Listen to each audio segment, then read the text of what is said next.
Então, vamos lá agora continuando.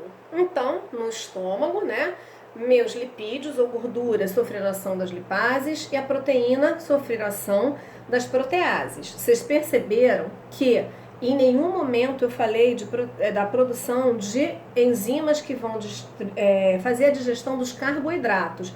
Os carboidratos ou amilases, né, começaram na boca. No estômago a gente tem, na boca não houve nem proteína, nem gordura, foi o amido. No estômago nós vamos ter proteínas e gordura, mas não teremos o amido. Então, como é que isso continua? No meu intestino delgado. Aqui eu vou ter a primeira porção chamada de duodeno. Ali eu vou receber o quê? Sucos pancreáticos, ou seja, o pâncreas produz hormônios, insulinas, sim, insulina, glucagon, mas também produz um suco pancreático, que ele tem várias enzimas que vão agir sobre a gordura, o amido ou carboidrato e também sobre as proteínas, tá? Além disso, nós vamos ter, vocês estão vendo isso aqui verdinho? Isso aqui verdinho é a vesícula biliar. A bile, ela fica armazenada aqui. É uma substância, né, onde entra o fígado nessa produção. Ele produz essa substância que fica armazenada na vesícula e isso é jogado nessa minha região. O que a bile faz? Gente, olha só, a bile é um líquido meio esverdeado. Na realidade, ela não dissolve, ela não é uma enzima. Ela é uma substância que emulsifica, emulsiona a gordura. O que é isso? Ela dissolve a gordura e vai transformar essa gordura em gotículas. Essas gotículas serão, então, recebendo a ação das enzimas digeridas. Aí sim elas vão se quebrar em partículas menores. Elas facilitam a ação das enzimas, tá? Ele emulsifica, é uma substância que facilita, que dissolve em gotículas menores. Isso tudo dentro do meu duodeno. E aí acontece, então, a transformação das partículas em substâncias muito pequenininhas. O que acontece no produto final? A bile emulsifica a gordura, aí as lipases, que são enzimas que agem sobre os lipídios, gorduras, transformam no produto final, chamado ácido graxo. As proteases agem sobre as proteínas, transformando em produto final partículas microscópicas, as micro, né, que nós falamos no começo, chamadas de aminoácidos, já posso para dentro da célula. E aí entra o carboidrato, que são as amilases. E vocês vão ver que nós temos as lactases, as frutases, as sacarases, várias que agem em cima. A gente fala muito da amilase porque é o principal açúcar que nós temos, né, o principal carboidrato. E ele é transformado no produto final, na glicose. Aí sim, essas partículas agora podem seguir o seu caminho pelo intestino delgado para poder, então, serem absorvidas. Como que elas vão ser absorvidas? Vamos lá. Pelas vilosidades ou microvilosidades. O que é isso? Uma linha reta, a gente vai mais rápido, não é?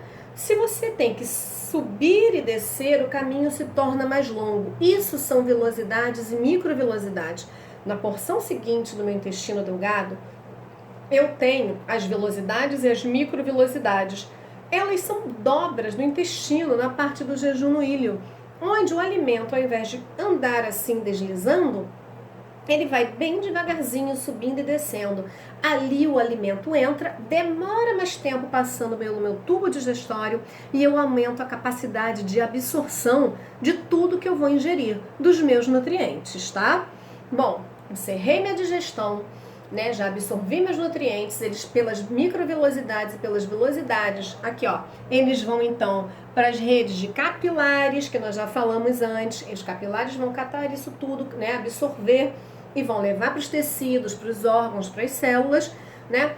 Mas sobrou aí um monte de coisa que eu não vou usar. Eu tenho que eliminar. Entra então a produção do bolo fecal. E isso acontece aonde? Vamos voltar aqui. Aqui, ó, nesse redor aqui, no intestino grosso, né? O intestino grosso, ele vai ter a função de absorver a água, porque isso tudo está líquido, está um verdadeiro caldo no seu intestino para poder ser absorvido no seu intestino delgado.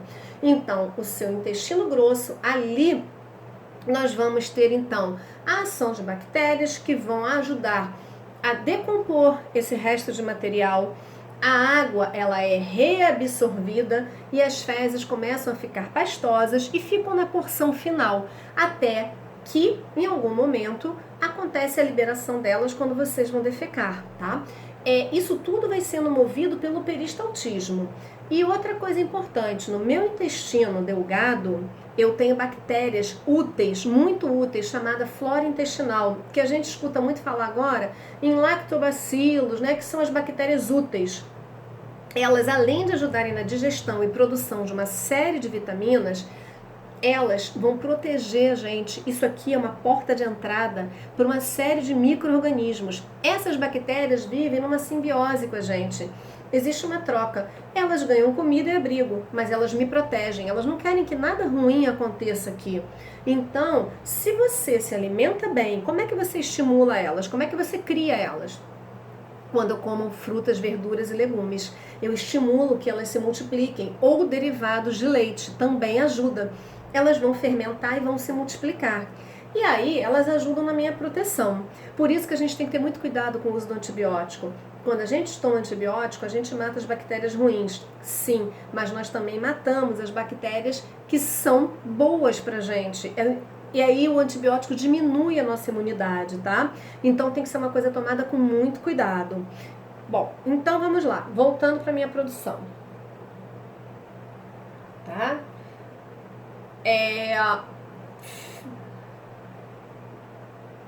Aqui então, tá? Houve aqui a absorção de água e terminou esse processo de fermentação. As fezes então começam a ficar mais pastosas, até o ponto que elas vão ser eliminadas. Se você não come fibras em quantidade suficiente, não bebe água em quantidade suficiente, você pode sofrer de um processo chamado prisão de ventre. Esse bolo fecal vai ficando duro, ressecado e diminui o peristaltismo. Se você também tem alguma infecção, você impede essa reabsorção de água. As fezes ficam muito líquidas. Nós chamamos isso de diarreia. E é perigosa, porque a gente perde muita água, tá? Então, pra gente terminar aqui, olha aqui. As etapas da digestão. Mecânica, temos a participação da língua e dos dentes. É a mastigação, temos a deglutição, movimentos peristálticos. A química, suco digestivo. E aqui eu explico para vocês. A quebra física pela mastigação e movimentos peristálticos, ela é mecânica. A ação de sucos digestivos e enzimas, ela é química. Tá? Aí vem mostrando pra gente a mecânica, a deglutição e o peristaltismo, empurrando o alimento pelo esôfago até o final, até ele ser eliminado. E aqui vem falando para digestão química. Tá? Na boca, nós temos o suco digestivo, a saliva, a enzima digestiva amilase salivar, o nome já diz, a amilase age sobre o amido, primeira digestão do amido, carboidrato, um tipo de açúcar. Estômago, suco digestivo, suco gástrico e as enzimas digestivas, protease e lipase. Suco gástrico rico em ácido clorídrico e as proteases e lipases, digestão de proteínas e gorduras, os lipídios. Percebem que na boca não tem digestão de proteína nem lipídios, no estômago não tem digestão de amido. Onde então tudo termina? No intestino delgado. Aqui nós vamos ter o suco pancreático, produzido pelo pâncreas, e o suco intestinal, produzido pelo próprio intestino. E as enzimas, a amilase pancreática age sobre o amido, transforma em glicose. Maltase também vai agir sobre um outro tipo de açúcar, tá? Que é uma partícula um pouco maior. Protease, peptidase, ou seja, agem também sobre as proteínas, transformando em partículas sempre menores. E as lipases, não esquecendo que na região do duodeno ainda tem a ação da bile. Por que a bile não está aqui? Porque ela não é uma enzima, ela é uma substância produzida por órgãos anexos, pelo fígado, armazenado na vesícula e eliminada, né, para poder emulsionar, transformar isso em gotículas. Glândulas salivares são órgãos anexos e pâncreas é um órgão anexo, tá certo? Então eu estou enviando, aqui ó, produtos finais. Eu estou enviando para vocês esse PowerPoint, estou enviando também o resumo e os exercícios, tá bom? Beijo e até a correção.